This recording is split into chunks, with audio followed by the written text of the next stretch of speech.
at all. I'm gonna make one video series on how exactly eigenvectors are the directions of principal component analysis. It is widely misunderstood topic, and trust me, I have struggled a lot to understand this topic. So the series will be as follows. First, we will cover the covariance of data matrix. Second video will be on objective function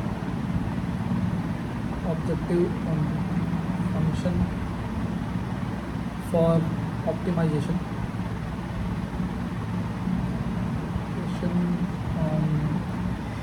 in PCA, and third will be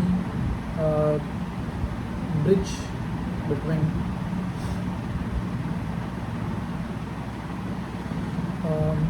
optimization function and eigenvector.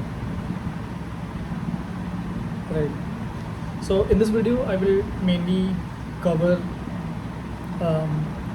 covariance of data matrix, and in next two videos I will cover the objective function, and in third video I will cover the bridge between objective function and eigenvector. Okay, so let's talk about the covariance of data matrix. So let's say our data matrix X have three features, which is feature 1, feature 2 and feature 3, right? And let's say it have 5 data points, right, which is x1, x2, x3, x4 and x5, right? Now let's assume that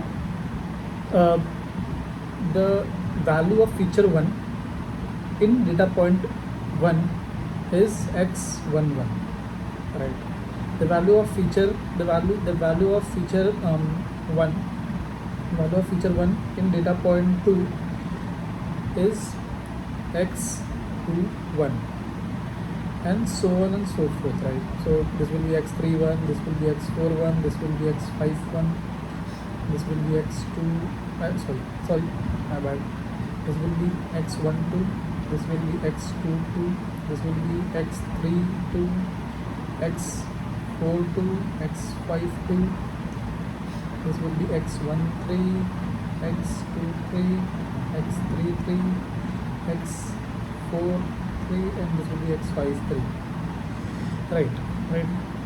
Now we want to find out the covariance matrix. Let's say I divide by S of this. S is a covariance matrix of our data matrix X. Okay. Now this will be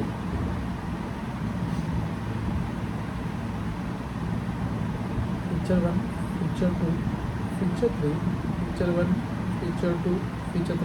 This will be 3 cross 3. Our data matrix has dimension of 5 cross 3, right? Let's say this is covariance of 1 and 1. This is the covariance of 1 and 2, 3, 1 and 3, so on and so forth. This will be as 3, 3, right? General formula of covariance between x, random variable x and y is 1 divided by n summation of I equals to 1 to n xi minus mean value of x, yi minus mean value of y, right? Now if we want to find out the covariance between, let's say, feature 1 and 2, right? Let's say between feature 1 and 2, which will be equals to 1 divided by n, I equals to 1 to n, right? Now this here xi will be our x11, x21, x31, x41 and x51, right? So I can write here x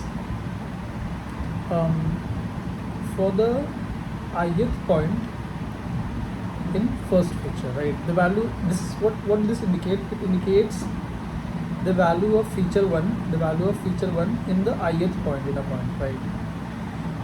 and we will subtract the mean of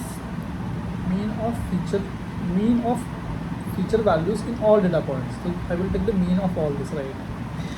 So this mean is, let's say this mean is xi1 divided by n, right?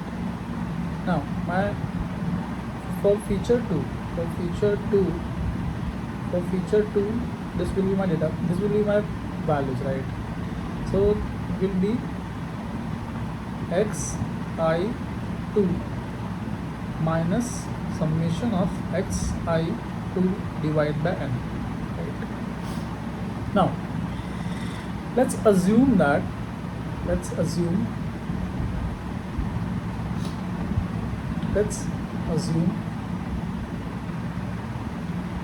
our features are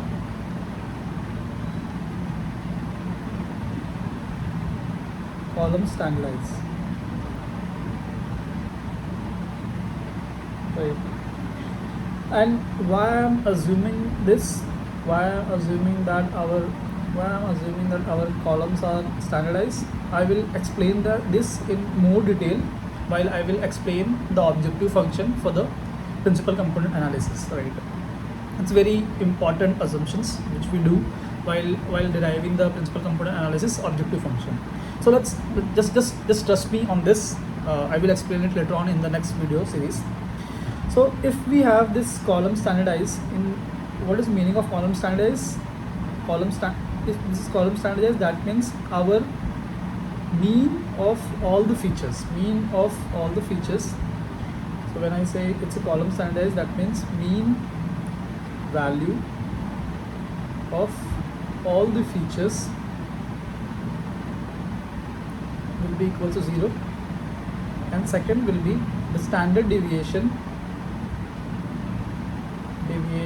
of all the features is equals to 1, right?